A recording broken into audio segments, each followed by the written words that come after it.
Start करते हैं। मेरा नाम अमन राज है और हम आईआईटी दिल्ली में सेकेंड ईयर के स्टूडेंट है, फिलहाल बीटेक कर रहे हैं इलेक्ट्रिकल इंजीनियरिंग।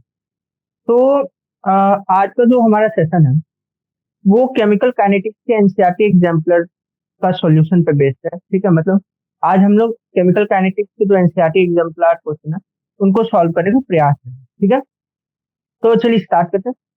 सबसे पहले जो एनसीईआरटी का जो टाइप 1 क्वेश्चन है वो सिंगल ऑप्शन करेक्ट क्वेश्चन है, यानी एक ही ऑप्शन सही है। ठीक है, तो पहला question, the role of a catalyst is to change, क्या इनमें से किनको चेंज करेगा? फर्स्ट ऑप्शन गिव्स energy of reaction, second option enthalpy of reaction, third option activation energy of reaction और इक्विलिब्रियम कांस्टेंट। तो इसका सीधा सीधा आंसर है जो आपको पता ही होगा, वो होगा एक्टिवेशन एनर्जी ऑफ रिएक्शन। क्यों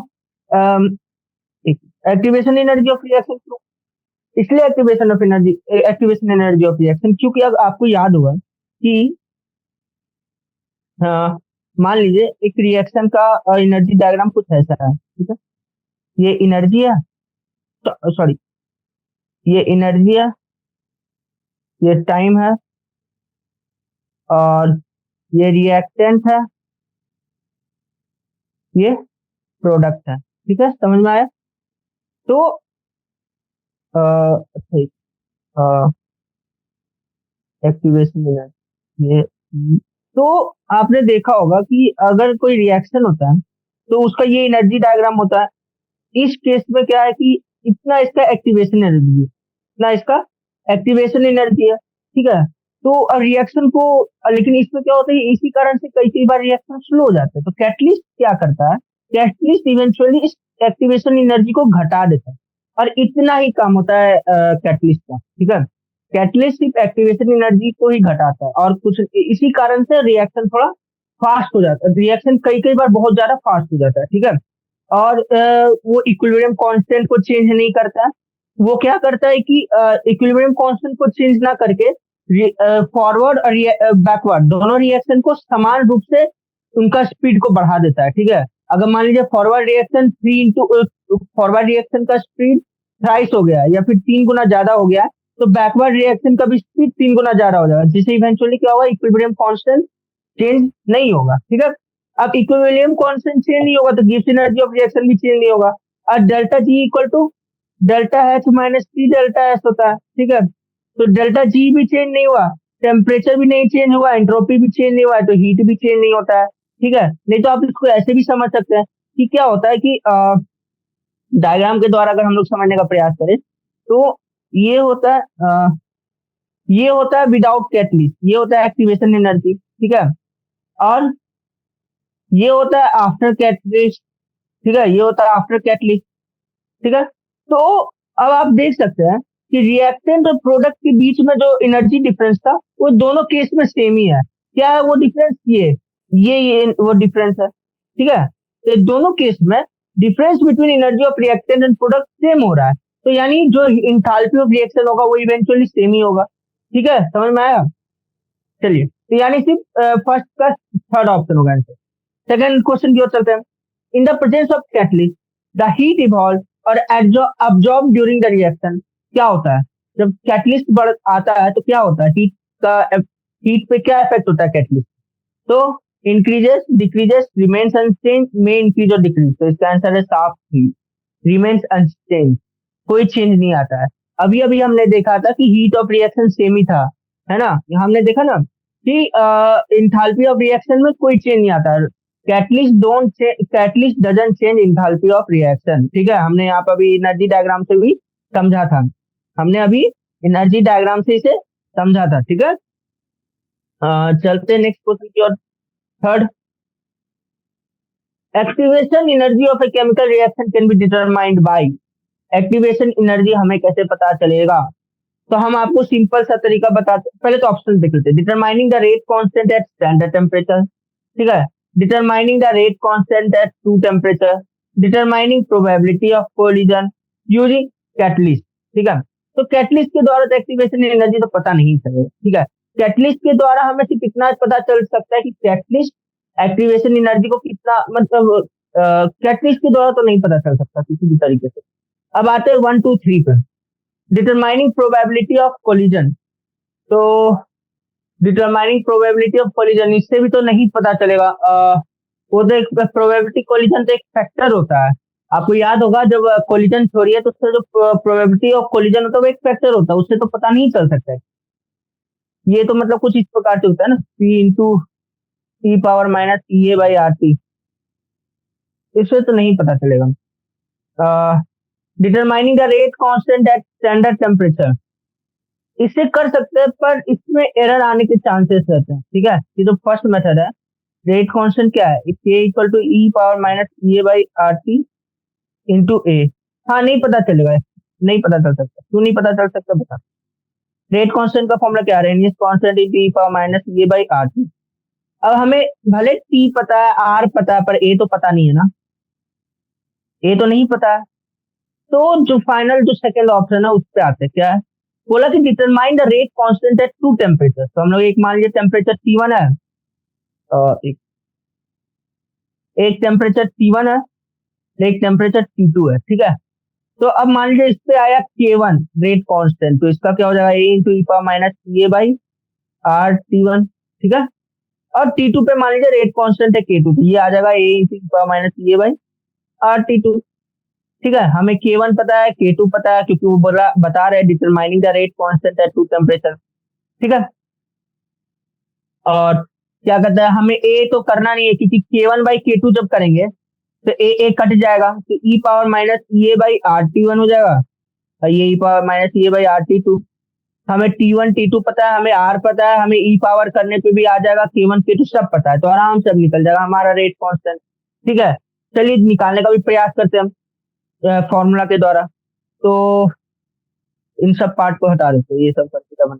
तो अब क्या है, simply K1/K2 equal to E power E A by R, oh sorry, यहाँ पे 1/T2 माइनस 1/T1। ठीक है, तो E A by R into 1/T2 minus 1/T1 क्या हो, उसको इसको लिख सकते हैं log to the base E और K1/K2 ऐसे लिख सकते हैं। ठीक है, कोई दिक्कत नहीं। अब बस आ गया आपका आंसर। अब क्या करना है, ये निकालना है आपको, आर पता है, T2 T1 निकालना है, बस इससे आपका इक्वेशन सॉल्व हो जाएगा और आ जाएगा आपका आंसर। ठीक है, बढ़ते हैं नेक्स्ट क्वेश्चन की ओर। Consider figure 4.1 and mark the correct option. ठीक है, एक्टिवेशन एनर्जी और फॉरवर्ड रिएक्शन। अच्छा छोड़िए, यहाँ पे क्या बात हो रहा है कि एक्टिवेशन एनर्जी क्या है, अब प्रोडक्ट और रिएक्टेंट में कौन स्टेबल है, और एक्टिवेशन एनर्जी और फॉरवर्ड रिएक्शन क्या है, एक्टिवेशन एनर्जी और बैकवर्ड रिएक्शन क्या है। तो चलिए देखते हैं इसमें एक्टिवेशन एनर्जी और फॉरवर्ड रिएक्शन क्या होगा। फॉरवर्ड रिएक्शन यानी रिएक्टेंट से लेकर प्रोडक्ट तक जाना, तो रिएक्टेंट से प्रोडक्ट तक में जाने के बीच में एक्टिवेटेड कॉम्प्लेक्स आ रहा है। रिएक्टेंट और एक्टिवेटेड कॉम्प्लेक्स के बीच में कितना एनर्जी गैप है, वही एक्टिवेशन एनर्जी होगा, है ना। एक्टिवेशन एनर्जी क्या होगा, एक्टिवेशन एनर्जी होगा activated complex, activation energy of forward reaction होगा energy difference between activated complex and reactant. यानी एक्टिवेशन एनर्जी वो जो एक्टिवेटेड कॉम्प्लेक्स है उसका एनर्जी, और जो रिएक्टेंट है उसका एनर्जी, दोनों एनर्जी के बीच का डिफरेंस ही हमारा फॉरवर्ड रिएक्शन का एक्टिवेशन एनर्जी है। ठीक है, और बैकवर्ड रिएक्शन के लिए जो एक्टिवेटेड कॉम्प्लेक्स का एनर्जी है और जो प्रोडक्ट का एनर्जी है, उन दोनों के बीच का जो एनर्जी डिफरेंस है वही हमारा क्या कहते हैं, एक्टिवेशन एनर्जी है बैकवर्ड रिएक्शन का, है ना। तो फॉर्मूला लिखे, एक्टिवेशन एनर्जी को ई से रिप्रेजेंट कर रहा है, फॉरवर्ड के लिए एफ लगा रहे, is equal to mod of energy of activated complex. हम शॉर्ट वर्ड यूज कर रहे हैं, आप हम जो बोल रहे हैं उस पर ध्यान दीजिएगा। Energy of activated complex minus energy of reactant. ठीक है, अब आते हैं बैकवर्ड एक्टिवेशन एनर्जी के लिए। ये activation energy of backward reaction is equal to E energy of activated complex minus energy of reactant, ठीक, सॉरी प्रोडक्ट। ठीक है, तो इस केस में एनर्जी ऑफ फॉरवर्ड रिएक्शन क्या होगा, E1 प्लस E2, कोई doubt.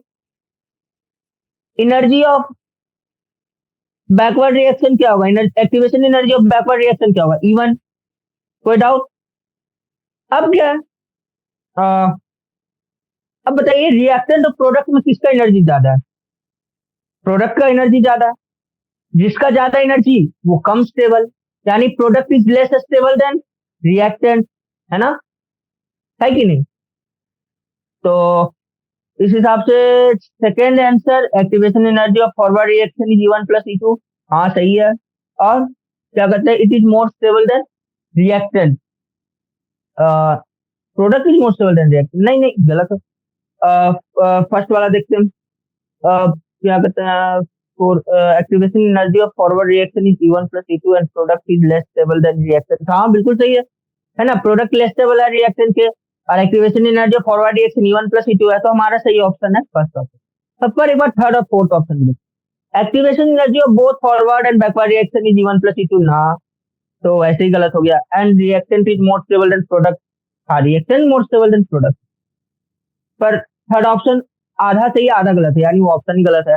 Activation energy of backward reaction is E1, हाँ। Product is more stable then reactant ना। ठीक है, तो हमारा सही आंसर है। चलिए बढ़ते हैं next question. Considering a first order gas phase composition reaction given below, Ag gives Bg plus Pg, वहां पे G मतलब gas. The initial pressure of the system before decomposition of A was Pi। ठीक है, तो initial pressure of system या तो सिर्फ ए का ही होगा। इनिशियल प्रेशर जो है, यानी वो सिर्फ ए का प्रेशर है, क्योंकि उस टाइम बीओसी तो है नहीं, यानी reaction at T equal to 0। Total pressure A का प्रेशर क्या होगा? पी आई होगा, बाकी का 0।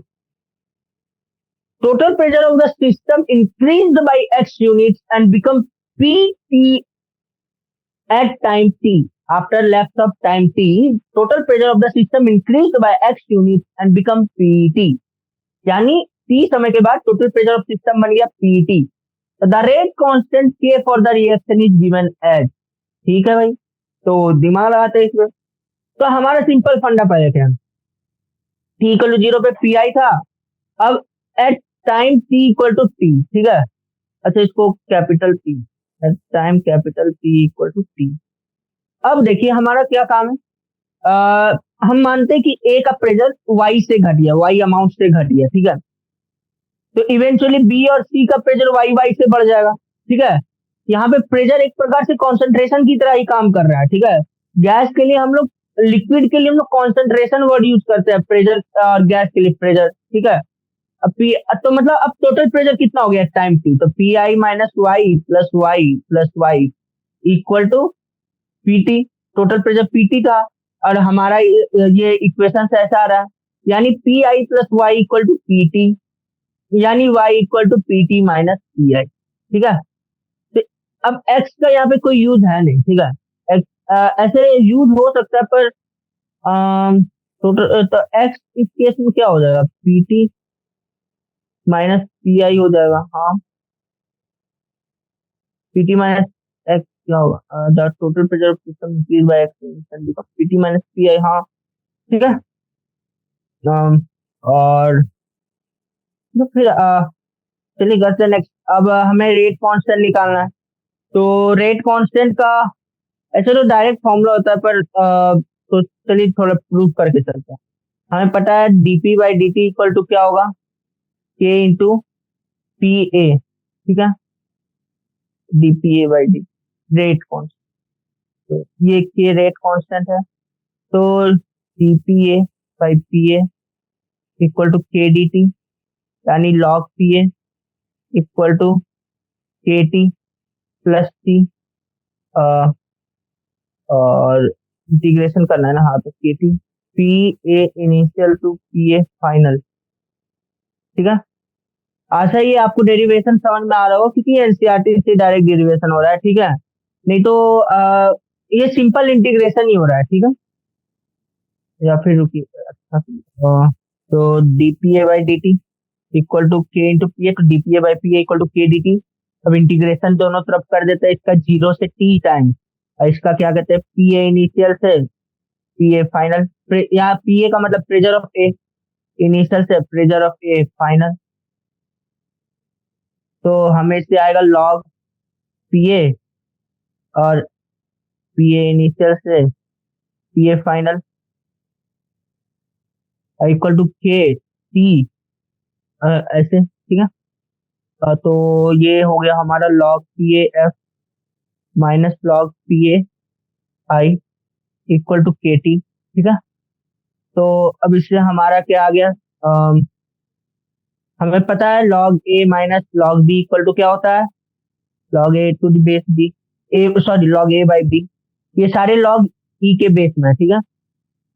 ये नॉर्मल इंटीग्रेशन है, डी एक्स बाई एक्स क्या होता है, लॉग एक्स होता है ना, log X to the base E, ठीक है।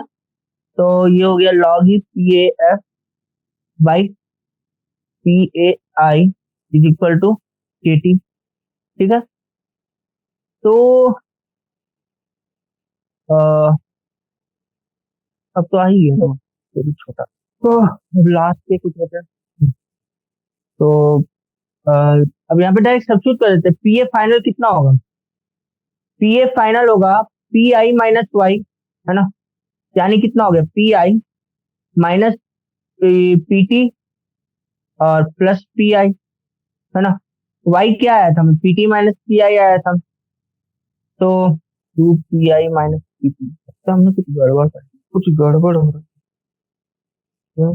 तो यहाँ पे एक गड़बड़ी हमने क्या किया, यहाँ रेट में माइनस पी ए लगेगा, है ना, माइनस लगेगा ना, क्योंकि आपको पता होगा कि रेट क्या होता है, रेट ऑफ रिएक्शन मतलब the rate of decrease of reactance and the rate of increase of product, है ना, the rate of decrease of reactance and the rate of increase of product, ठीक है। तो डीपीए बाई डी हमेशा negative रहेगा, क्यों, क्योंकि पीए घटता जा रहा है, तो हमें रेट लेना है ना, तो रेट हमेशा पॉजिटिव होता है, इसलिए हम लोग माइनस डीपीए बाई डी, ताकि हमें हमेशा पॉजिटिव वैल्यू प्राप्त हो। हमारे दिमाग से ये चीज उड़ गया था कि हम माइनस आएगा, यहाँ भी माइनस आएगा, यहाँ माइनस प्लस कर देते हैं, फिर से हम माइनस आ जाएगा, अब सही हुआ। तो के टी इक्वल टू क्या हो गया, log P A I by P A F, ठीक है, कोई दिक्कत। अ, अब नेक्स्ट पी ए एफ हमें पता है, पी ए आई पता है, तो इसको डायरेक्ट लिख सकते हैं log to the base E P I by P F कितना है, two P I minus P T, चलिए सही, ठीक है, हमारा आंसर हमें प्राप्त हो गया। लेकिन अभी क्या हुआ, यहाँ पे आपको 2.303 दिख रहा होगा, मुझे कहीं 2.303 दिख नहीं रहा, ऐसा इसलिए है क्योंकि वहां पे जो उत्तर है वो लॉग टू दी बेस 10 में है। आपको ये बात पता होगा, नहीं तो अभी पता चल जाना चाहिए कि log X to the base E equal to 2.303 log X to the base 10, ये रिलेशन आप याद रखिए, यदि याद ना हो इसको एकदम कंफर्म दिमाग में बैठा लीजिए। तो अभी जो हमारा बेस है वो लॉग ई है, ई के बेस में है, अब इसे हम 10 के बेस में कर देंगे, तो 2.303 log to the base 10 pi by 2 pi minus pt, ठीक है। तो के टी इक्वल टू ये था, तो के इक्वल टू 2.3, थोड़ा सा K T equal to 2.303 log 10 P I by 2 P I minus P T, तो K equal to 2.303 by T log 10 P I by 2 P I minus, ठीक है। एक बार फिर से समझाते हैं, क्योंकि हम भी कंफ्यूज हो गए थे, नीटली नहीं किए। तो देखिए, ए गैस, ठीक है, converted to B gas plus C gas,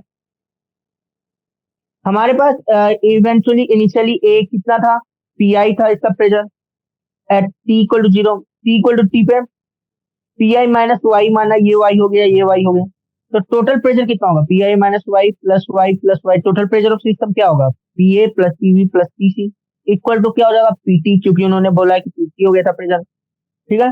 तो P I plus Y equal to क्या हो गया, पीटी, यानी Y equal to PT minus P I. अभी प्रेशर ऑफ ए कितना हो जाएगा, यानी at T equal to T, pressure of A at T equal to small T क्या हो जाएगा, P I minus Y equal to P I minus P T plus P I, ठीक है, equal to 2 P I minus P. कोई doubt इतना तक में, हम अब क्या है नेक्स्ट, इक्वल टू टी पे हो गया, अब हम निकालेंगे रेट। हम चाहे तो ऐसे ये इक्वेशन याद होना चाहिए आप लोग को, पर फिर भी हम डिराइव कर रहे हैं, है ना। तो हमें पता है कि रेट ऑफ रिएक्शन इस प्रकार से डिफाइन होता है, प्रोडक्ट रिएक्टेंट के रेट के बेसिस पे। अगर ये रेट ऑफ रिएक्टेंट है, ठीक है, रेट ऑफ रिएक्टेंट के डिक्रीज होने का ये रेट है, उसमें माइनस लगाते हैं क्योंकि वो निगेटिव रेट से घट रहा होता है, इसलिए माइनस लगाते हैं ताकि हमें पॉजिटिव रेट ऑफ रिएक्शन है। And that is equal to के into P A, where K is rate constant, ठीक है, P A is pressure at any instant T, ठीक है। अब हम दोनों क्या करेंगे, इसको ऐसे लिखेंगे, माइनस नहीं DPA by P A equal to minus K D T, ठीक है, माइनस को इधर भेज दिए। अब दोनों तरफ हम इंटीग्रेट लगा देंगे, पी ए इनिशियल से पी ए फाइनल तक, और यहाँ पे इंटीग्रेशन जीरो से टाइम टी तक, किसी भी टाइम टी, ठीक है। तो हमें इससे प्राप्त हो जाएगा log P A final to P A initial, यहाँ लॉग ई के बेस में, और यहाँ पे हमें मिल जाएगा सिंपली माइनस के टी, ठीक है, वो टी डिफरेंस हो जाएगा। ऐसा चलिए ऐसे लिखते हैं, टाइम टी से अ, अब इसको छोटा करके नेक्स्ट, ठीक है, माइनस के टी आ गया। अब क्या होगा, नेक्स्ट क्या होगा पार्ट इसका, log P A F minus log P A I equal to minus of K of T minus zero, ठीक है। ये सारे ई के बेस में हमें पता है log A minus log B क्या होता है, लॉग ए बाई बी, है ना। तो ये हो जाएगा log to the base E P A F by P A I equal to minus K T, है ना। अब क्या पता है हमें कि ई लॉग, मान लीजिए एक्स टू दी बेस ही है, तो इसको हम लोग बेस 10 में कन्वर्ट कर सकते हैं इस प्रकार से, ठीक है। ये रिलेशन होता है, इंपॉर्टेंट रिलेशन होता है, इसको याद कर लीजिए, ठीक है। तो 2.303 log to the base 10 P A F by P A I equal to minus K T, ठीक है। यार रुकी रुकी, ये माइनस को इधर भेज देते हैं, ठीक है। तो log PAI to the base E log PAF to the base E equal to KT, minus को इधर भेज दिया लेफ्ट हैंड साइड में, तो ये आ गया हमारा log PAI by PAF to the base E equal to KT, right. कोई दिक्कत। अब आते हैं यहाँ पे, हमारा K आ गया अब लगभग यहाँ पे, इसको तो सबसे पहले log टू द बेस 10 में बदलेंगे, तो ये हो जाएगा 2.303 log to the base 10 PAI by PAF, sorry, हाँ P A I by P A, हाँ देखिए ये हो जाएगा हमारा K equal to 2.303 log to the base 10, क्योंकि लॉग टू द बेस 10 में बदल रहा है, पी ए आई क्या है हमारा, P I, initial pressure of A क्या है, पी आई, है ना।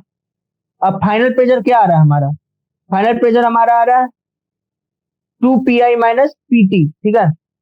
इससे हमारा आंसर आ जाएगा, अब बाई टाइम टी, यानी इससे हमारा आंसर आ जाएगा ऑप्शन 2, ठीक है। लेकिन एक चीज ध्यान दीजिए, ये अब एनसीईआरटी का एरर है कि क्या, हमें समझ में नहीं आ रहा, इसका आंसर ऑप्शन 1 भी होगा। कैसे ऑप्शन 1 होगा, कि इस प्रकार से होगा कि यहाँ पे आप देख सकते हैं कि एट इंस्टेंट फाइनल प्रेशर क्या आ रहा था, P I, final pressure of A आ रहा है पी ए माइनस एक्स, है ना, sorry P A minus of Y आ रहा है, तो यहाँ पे वाई क्या था, P T minus P I था, एक्स क्या है, total pressure of system increase हुआ है, टोटल सिस्टम, टोटल एक्स क्या है, increase in total pressure of system, यानी पीटी माइनस पी आई, है ना, यानी वाई और एक्स सेम है, यानी पी फाइनल ए क्या होगा, पी ए माइनस एक्स भी हो जाएगा, यानी पी ए इनिशियल, हाँ P A initial minus Y हो जाएगा, हाँ पी आई माइनस, हाँ ठीक है, पी आई माइनस वाई था, और y इक्वल टू एक्स आया, तो ये पी आई माइनस एक्स भी हो जाएगा, यानी final pressure of A, final pressure of A को पी आई माइनस एक्स भी लिख सकते हैं, यानी 1 और 2 दोनों ऑप्शन सही होंगे, ठीक है। तो अब बढ़ते हैं नेक्स्ट क्वेश्चन की ओर।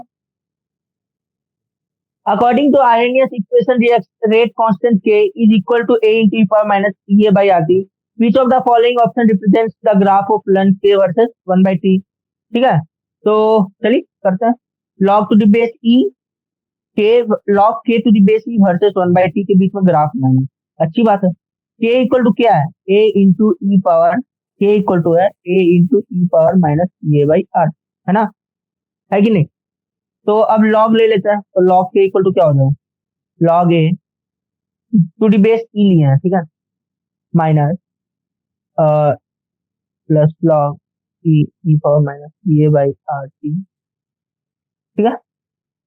Log e to log log e power k to the base e क्या होगा, के हो जाएगा, है ना, सिंपल है, इसको कुछ बताने का है नहीं।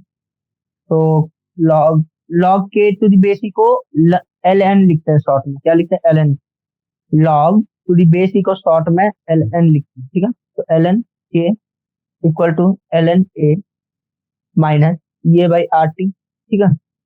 तो एल एन ये किस फॉर्म में है, Y equal to T plus M X, है ना, इसमें एक्स हमारा 1/t है, स्लोप हमारा माइनस ए बाई आर है, इंटरसेप्ट हमारा एल एन ए है, और वाई हमारा एल एन के है, ठीक है। तो इस हिसाब से हमें क्या पता चल रहा है कि एक स्ट्रेट लाइन का इक्वेशन आ रहा है, जो क्या कहते हैं, जिसका स्लोप निगेटिव है और जिसका कुछ इंटरसेप्ट है। तो इसलिए इवेंचुअली 2, 4, 3 तीनों गलत हो जाएंगे, क्योंकि तीनों का स्लोप पॉजिटिव है।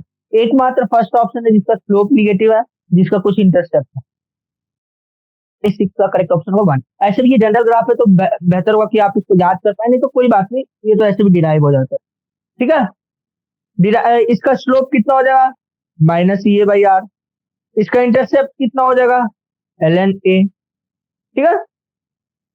चलते हैं, बढ़ते हैं नेक्स्ट क्वेश्चन की।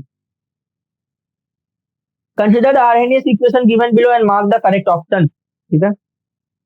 इसका भी देखते हैं, rate constant increases exponentially with increasing activation energy, नहीं, क्योंकि ये बढ़ रहा है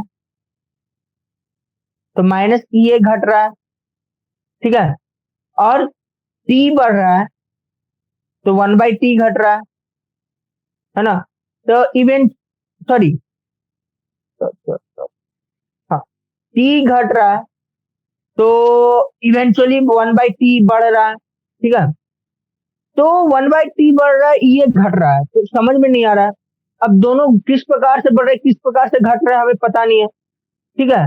अगर ये ज्यादा बढ़ रहा है, टी कम घट रहा है, इवेंचुअली माइनस ये ज्यादा डिक्रीज होगा, 1/t ज्यादा इंक्रीज कम इंक्रीज होगा, तो ई जैसे minus A by R T के इक्वल टू ये होता है ना, रेट कांस्टेंट इक्वल टू, हमें ये पता चल रहा है ये घट रहा है और टी बढ़ रहा है, तो eventually minus A by R T क्या हो रहा है, नहीं कर सकते ना हम लोग, क्या हो रहा है, नहीं कर सकते, माइनस ए इन 1/r तो कांस्टेंट, इसको हटा रही है, 1/t माइनस ए घटता जा रहा है, 1/t बढ़ता जा रहा है, तो eventually minus A by R T घट रहा है बढ़ रहा है, पता नहीं कर सकता है ना, है कि नहीं। माइनस ए बाई टी घट रहा है कि बढ़ रहा है, नहीं कर सकते ना, क्योंकि माइनस ए घट रहा है, 1/t बढ़ रहा है, तो नेट वैल्यू घट रहा है या बढ़ रहा है हमें पता नहीं चलेगा ना। एग्जाम्पल में आप ले लीजिए, हमने 2x3 लिया, ठीक है ना, अब नहीं थोड़ा बड़ा नंबर, 12x11 लिया, ठीक है, हमने 12 को 2 से घटा दिया और 11 को 2 से बढ़ा दिया, तो 10x13 हो गया, ठीक है। 12 को 2 से घटा दिया, 11 को 2 से बढ़ा दिया, तो 10x13 हो गया, ये हो गया 130। तो इनिशियल वैल्यू था 132, फाइनल वैल्यू हो गया 130, यानी वैल्यू घट गया। पर यदि हम ऐसा करें, 12 को 1 से घटा दें, 12 को 1 से घटा दें, हाँ 12 को 1 से घटा दे, 11 को 1 से बढ़ा दे, क्या होगा, 10 ये हो जाएगा 11 × 12, फिर से 132, यानी एक केस में सेम चीज करने पे पर अलग अलग वैल्यू के द्वारा घटाने बढ़ाने पे कभी वो सेम हो जा रहा है, कभी वो वैल्यू घट जा रहा है, और इस सम केस ये बढ़ भी जाएगा, ठीक है। इसलिए फर्स्ट वाला ऑप्शन श्योर नहीं है, ठीक है, कहा नहीं जा सकता है, ये गलत हो गया। हम सेकंड देखते हैं, rate constant increases exponentially with increasing activation energy and decreasing temperature, अच्छा ठीक है, प्रयास करते हैं। इस केस में क्या हो रहा है, ये बढ़ रहा है यानी माइनस ये घट रहा है, ठीक है, टेम्परेचर घट रहा है यानी 1/t टेम्परेचर बढ़ रहा है ना, ये घट रहा है 1/t टेम्परेचर बढ़ रहा है, हाँ। तो ये फिर से वैसा ही केस आ गया, तो फिर से हम लोग इसके बारे में कुछ नहीं कर सकते, है ना। अ, ये ये बढ़ रहा है और टेम्परेचर घट रहा है, हाँ। तो हम लोग ये बढ़ रहा है, तो माइनस ये घटेगा, हाँ। ठीक है, हम लोग कुछ नहीं कर सकते, ई पावर माइनस ये बाई आर टी, ये बढ़ रहा है, तो माइनस ये इवेंचुअली क्या होगा, घटते चला जाएगा।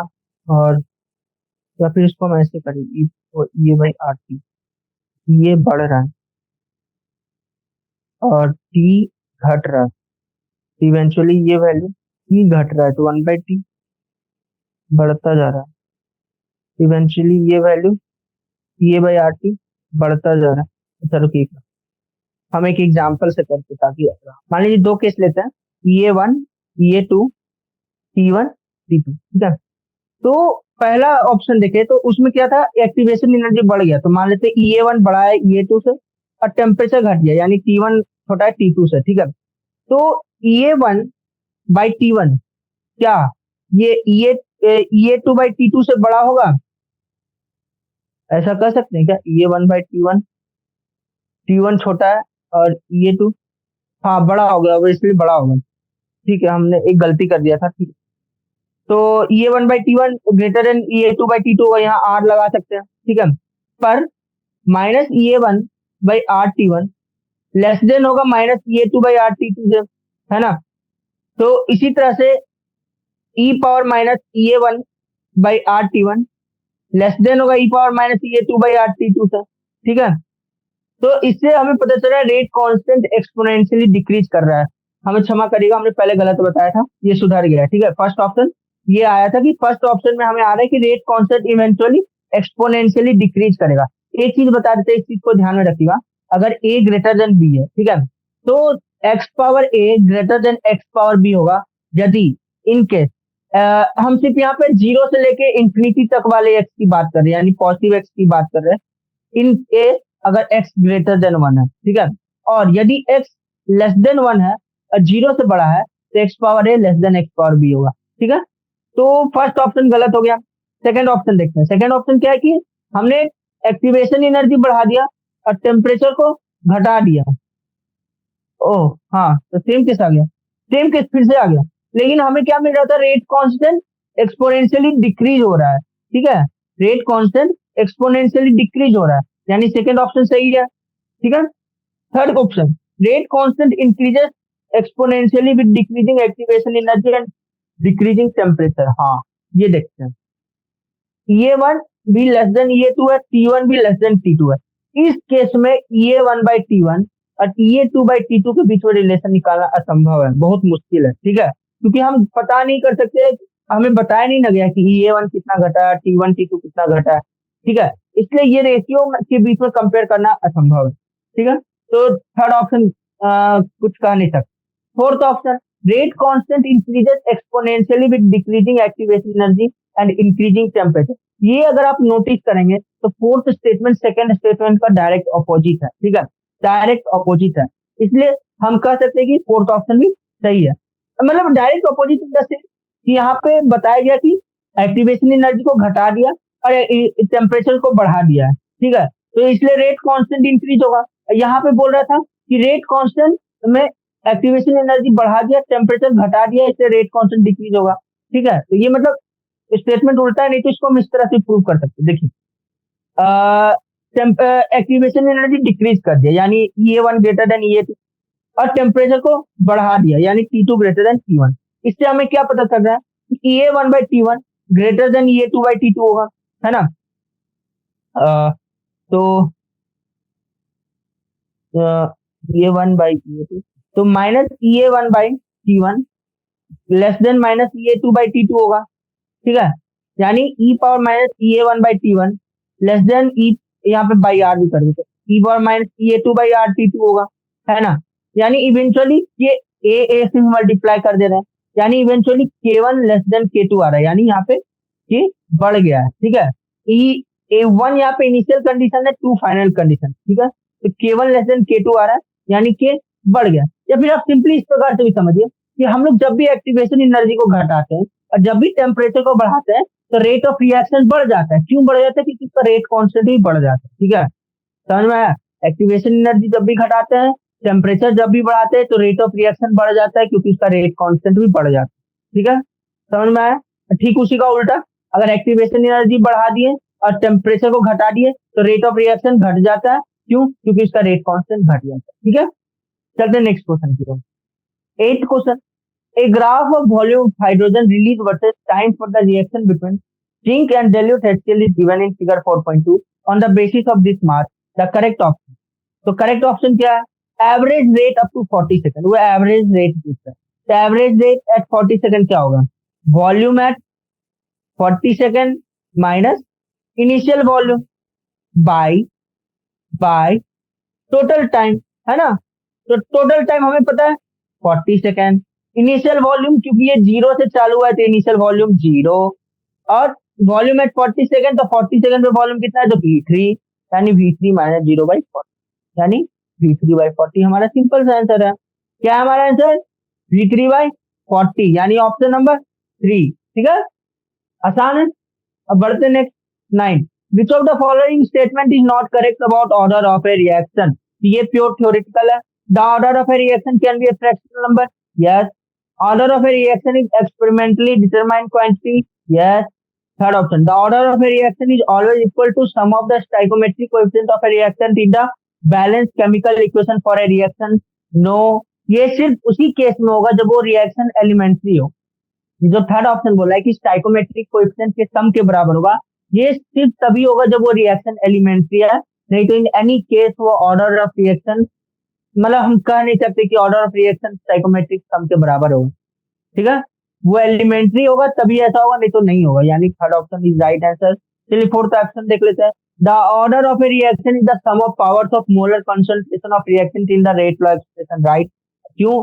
आर इक्वल टू अगर लिखते हैं के A to the power x और बी टू के concentration to the power y, तो ऑर्डर हमारा एक्स प्लस वाई ही होता है ना? यही था फोर्थ स्टेटमेंट में बोल रहा है। ठीक है, तो फोर्थ स्टेटमेंट करेक्ट है। ठीक है, तो चलिए नेक्स्ट बढ़ते हैं। एक चीज ध्यान रखिएगा, ऐसे क्वेश्चन करते वक्त में ये ध्यान रखिएगा वो नॉट करेक्ट पूछ रहा है या करेक्ट पूछ रहा है। कई कई बार हम लोग क्या करते हैं, क्वेश्चन ढंग से देखते नहीं है, सिर्फ करेक्ट देख लेते हैं और गलत ऑप्शन मार के। यहाँ पे नॉट करेक्ट बोला, इस चीज का ध्यान रखिएगा, इसलिए क्वेश्चन अच्छे से पढ़िएगा। ठीक है, 10th question, which of the following option does not show continuous instantaneous rate of reaction at 48 seconds? Instantaneous reaction क्या होता है? Slope of the graph at that point, वही होता है इंस्टेंटेनियस। तो हमारा स्लोप कौन है? ये है हमारा स्लोप। ठीक है, सिंपल। अब देखते हैं, हमें मतलब ये स्लोप निकालना है, तो स्लोप कैसे निकालेंगे? तो वाई एक्सिस का डिफरेंस माइनस एक्स एक्सिस का डिफरेंस, है ना? सिंपल। तो इस केस में स्लोप क्या क्या हो जाएगा? इसका स्लोप क्या क्या होगा देखिए। तो पहले भी यहाँ पे बहुत सारे ऑप्शन है, चलिए देखते हैं उन सारे ऑप्शन को वेरीफाई करते हैं। क्या V5 माइनस V2/50 माइनस 30 इसका स्लोप है? चेक करते हैं। तो यहाँ पे किन दो पॉइंट का मेंशन किया जा रहा है? V5, 50 और V2, 30। यदि ये लाइन इन दोनों से पास करता है तो ऑब्वियसली ये स्लोप होंगे इनके। फॉर एग्जाम्पल मान लीजिए कोई स्ट्रेट लाइन है x1, y1 और x2, y2। ठीक है, तो इन दोनों इसका स्लोप कैसे निकालते हैं?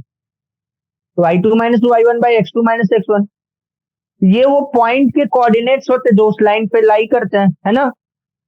तो क्या V5, 50 और V2, 30 इस लाइन पे लाई करता है? तो यस, ये लाई करता है, तो बस हमारा आंसर। तो फिर 1 वो करेक्ट ऑप्शन नहीं है। फिर दूसरा ऑप्शन V4, 40 और V2, 30, क्या ये ऑप्शन लाई करता है? नहीं लाई करता है। यहाँ पे V4, कुछ और पॉइंट लाई करता है। ठीक है, तो इसलिए second option is our answer. अब चलिए ये दोनों भी देख लेते हैं। V2, 30 तो लाई कर ही रहा है, इसमें दो पॉइंट्स आ रहे हैं, वो V3, 40, V2, 30। तो V2, 30 तो लाई करता है, ये पिछले दो में देख लिया। V3, 40 लाई करता है, तो हाँ करता है। ठीक है, अब आया लास्ट ऑप्शन V3, 40 और V1, 20। तो V3 तो हमने चेक कर ही लिया था। अब देखते हैं क्या V1, 20 लाई करता है? तो हाँ करता है, यानी हमारा जो ऑप्शन राइट ऑप्शन है वो है सेकंड ऑप्शन। ठीक है, चलते हैं 11th पे। Which of the following statement is correct? The rate of a reaction decreases with passage of time as the concentration of reaction decreases. This is only true for zeroth order reaction. ठीक है, sorry, this is only true for all reaction except zeroth order reaction. Zeroth order reaction में rate of reaction हमेशा same रहता है until जब क्या कहता है कौन रिएक्टेंट पूरी तरह से खत्म ना हो जाए. तो फर्स्ट ऑप्शन को पेंडिंग में रखते हैं, या तो गलत ही माना जाएगा पर उसको रखते पेंडिंग में. The rate of a reaction is same at any time during the reaction. नहीं, ये गलत है. ये सिर्फ जीरो ऑर्डर रिएक्शन में होता है. और एनी टाइम क्या, वो कुछ समय के बाद तो रिएक्शन जब खत्म हो जाए तो रेट ऑब्वियसली जीरो हो जाएगा. तो सेकंड ऑब्वियसली जीरो है. ठीक है.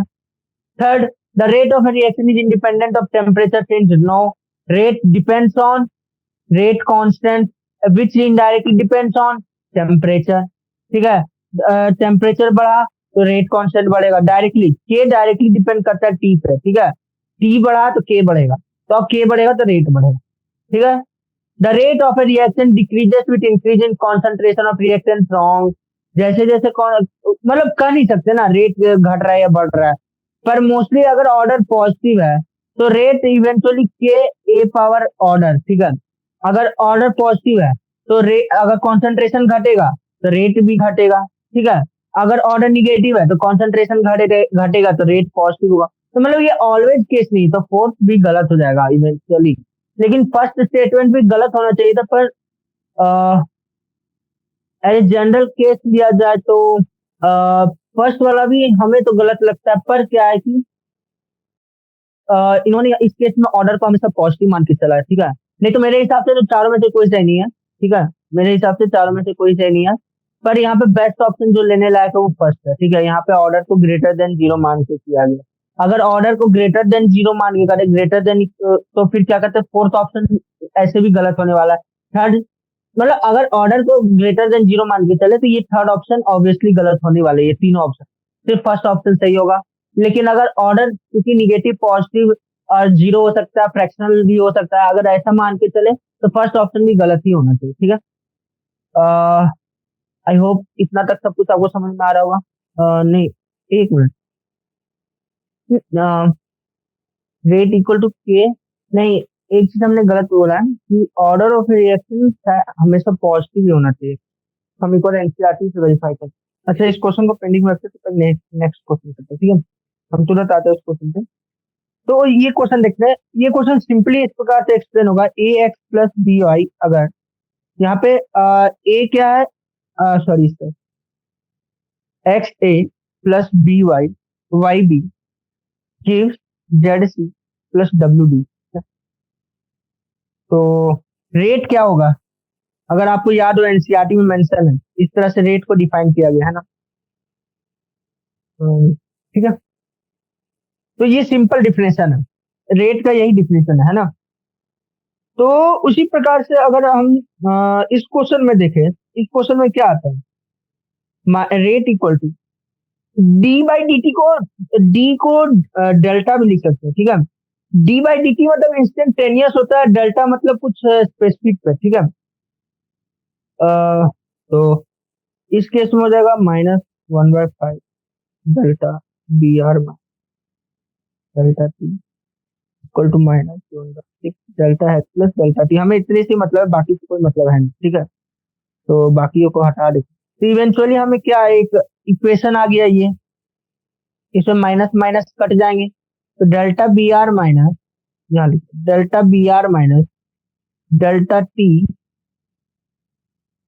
कॉन्सेंट्रेशन इक्वल टू क्या आएगा, 5/6 times of delta H plus by delta t, है ना. क्या आ रहा है, delta B R minus delta by t, delta B R minus delta t, delta B R minus by delta t equal to 5/6 delta H plus by delta t. ठीक है. तो हमारा आंसर हो गया थर्ड ऑप्शन. ठीक. हमसे एक गलती हो रही थी, वो पिछले वाले में क्या था कि ऑर्डर निगेटिव नहीं होता है. एनसीईआरटी का जो स्टेटमेंट है वो कहता है order of a reaction can B 0, 1, 2, 3 and even a fraction. ठीक है. तो ऑर्डर निगेटिव कभी नहीं हो सकता है. ठीक है. ये गलती हम कर रहे थे, ऑर्डर निगेटिव कभी नहीं हो सकता है ना. मतलब नेट ऑर्डर कभी निगेटिव नहीं हो सकता. हम इसलिए कंफ्यूज हो रहे थे क्योंकि इट्स पॉसिबल देन ऐसा हो. ठीक है. ये पॉसिबल है कि विथ रेस्पेक्ट टू एक कंपाउंड ऑर्डर निगेटिव हो सकता है, पर नेट ऑर्डर निगेटिव कभी नहीं होता है। नेट ऑर्डर या तो 0 1 2 3 या फ्रैक्शन होता है, वो मतलब निगेटिव होता है या नहीं, ऐसा कोई एनसीईआरटी में मेंशन नहीं है। तो नहीं, अगर एनसीईआरटी में मेंशन नहीं है तो मतलब ऑर्डर निगेटिव नहीं होता है, ऑर्डर इज हमेशा ग्रेटर देन इक्वल टू 0 ही होता है। ठीक है, तो 11th का फर्स्ट ऑप्शन करेक्ट है। उसमें भी एक्सेप्शन है कि ऑर्डर इक्वल टू 0 कंसिडर नहीं किया गया है। ठीक है, अगर ऑर्डर इक्वल टू 0 कंसिडर करें तो फिर फर्स्ट ऑप्शन भी गलत है इन एनी केस। ठीक है, तो 12th का भी ऑप्शन थर्ड आ गया। अब चलते 13th पे। तो ध्यान रखिए, ऑर्डर निगेटिव नहीं होता, नेट ऑर्डर निगेटिव नहीं है। ठीक है, 13, विच of the following graph represents exothermic reaction. तो एक बात बताइए, एक्सोथर्मिक रिएक्शन के लिए क्या होना चाहिए? प्रोडक्ट का एनर्जी इवेंचुअली रिएक्टेंट की एनर्जी से कम होना चाहिए, है ना। प्रोडक्ट का एनर्जी रिएक्टेंट की एनर्जी से कम होना चाहिए। तो बस सिंपल, इसमें इसमें से किसमें प्रोडक्ट का एनर्जी रिएक्टेंट की एनर्जी से कम है? ए में, यानी हमारा आंसर हो जाएगा 13 का ऑप्शन 1। ठीक है, चलते 14 पे। Rate law for the reaction A plus 2B gives C when A reacts with 2 moles of B gives C is found to be A. Concentration of reactant B is doubled, keeping the concentration of A constant. The value of rate constant will be. So rate constant, the value of rate constant बोल रहे हैं ना, rate नहीं बोल रहे हैं। तो rate constant तो सेम है। ठीक है, रेट रेट भले चेंज होगा, रेट कांस्टेंट क्यों चेंज होगा, है ना। इसलिए तो उसको कांस्टेंट कहते हैं, रेट कांस्टेंट ऐसे ही थोड़ी कहते हैं। तो हाँ, तो रेट कांस्टेंट, तो इसका आंसर हो जाएगा 10 सेम। एनसीईआरटी एग्जाम्पलर में इसका आंसर गलत दे रखा है। इसका आंसर इन्होंने एनसीईआरटी एग्जाम्पलर में 2 दे रखा है। असल में उनको वहाँ रेट देना चाहिए था, अगर वो रेट वर्ड का यूज करते तब वो सही हो जाता, लेकिन यहाँ पे उन्होंने रेट कांस्टेंट वर्ड का यूज किया, जिसके कारण से वो गलत हो गई। ठीक है, तो चलिए नेक्स्ट की ओर बढ़ते हैं। इसका आंसर है 10 सेम। चलिए नेक्स्ट की ओर। Which of the following statement is incorrect about the collision theory of chemical reaction? It considers reacting molecules or atoms to be hard space and ignores their structural feature, right? The number of effective collisions determine the rate of reaction, right? The collision of atoms or molecules possessing sufficient threshold energy results into product formation. No, not always। ठीक है, क्योंकि proper orientation भी needed होता है। Molecules should collide with sufficient threshold energy and proper orientation for the collision to be effective, right?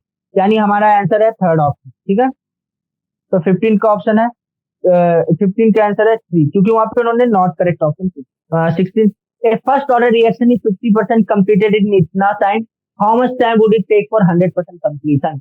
ये बताइए इसका answer क्या होगा। सोचिए सोचिए, 50% रिएक्शन को इतना टाइम लग रहा है तो 100% कब खत्म होगा? तो इसका सिंपल आंसर है इनफाइनाइट। कुछ बिना कैलकुलेशन के इसका आंसर है इनफाइनाइट। क्यों इसका इनफाइनाइट? क्योंकि एक फर्स्ट ऑर्डर रिएक्शन कभी भी कंप्लीट नहीं हो सकता। एक फर्स्ट ऑर्डर रिएक्शन हमेशा कभी भी पूरा नहीं हो सकता। उसका आप अगर कॉन्सेंट्रेशन का ग्राफ भी बनाइएगा रिएक्टेंट का, तो कैसा कुछ ऐसा आएगा, ऐसा। एकदम मतलब लाइन के क्लोज में आते जाएगा, क्लोज में आते जाएगा, क्लोज में आते जाएगा, एक्सिस के क्लोज में आते जाएगा, पर कभी भी एक्सिस को टच नहीं करेगा। वो हमेशा इनफाइनाइट पे जाके ही एक्सिस को टच करेगा। इनफाइनाइट पे जाके एक्सिस को टच करने का मतलब क्या है? उसका कॉन्सेंट्रेशन का वैल्यू 0 हो जाना। ये कॉन्सेंट्रेशन ऑफ रिएक्टेंट है, ठीक है, और फर्स्ट ऑर्डर का ग्राफ है। ठीक है, तो ये ऐसा कभी नहीं होने वाला। ठीक है, वो हमेशा इनफाइनाइट पे जाके ही 0 का टच करेगा जी। इनफाइनाइट पे जाके 0 एक्सिस को टच करेगा का अर्थ क्या है? इनफाइनाइट पे जाके ही उसका कॉन्सेंट्रेशन पूरी तरह से 0 होगा। इनफाइनाइट पे जाके कॉन्सेंट्रेशन उसका पूरी तरह से 0 का मतलब क्या है? इनफाइनाइट पे जाके ही रिएक्शन पूरा 100% कंप्लीट होगा। ठीक है, 17, compound A and B react इस तरह से। ठीक है, फिर अब क्या बताया इन्होंने कि ए और बी का कॉन्सेंट्रेशन चेंज किए, और हम लोग rate of formation of C देखे। ठीक है, तो rate of formation of C is directly proportional to हमारा रेट। ठीक है, rate of reaction is directly proportional to rate of formation of C. ठीक है, तो अब मान लीजिए ए और बी जब 0.30 था, 0.30 था, तो इनिशियल रेट था 0.10। ठीक है, पर जब इनिशियल कॉन्सेंट्रेशन, अब जो कॉन्सेंट्रेशन ऑफ बी था उसको इंटू 2 किया गया, तो रेट यहाँ पे इंटू 4 हो गया, यानी rate is directly proportional to square of concentration of B. और अगर देखिए, जब रेट ऑफ बी को, जब कॉन्सेंट्रेशन ऑफ बी को कांस्टेंट रखा गया, तो और जब ए की कॉन्सेंट्रेशन को इंटू 2 किया गया, तो यहाँ पर रेट भी इंटू 2 हो गया, है ना।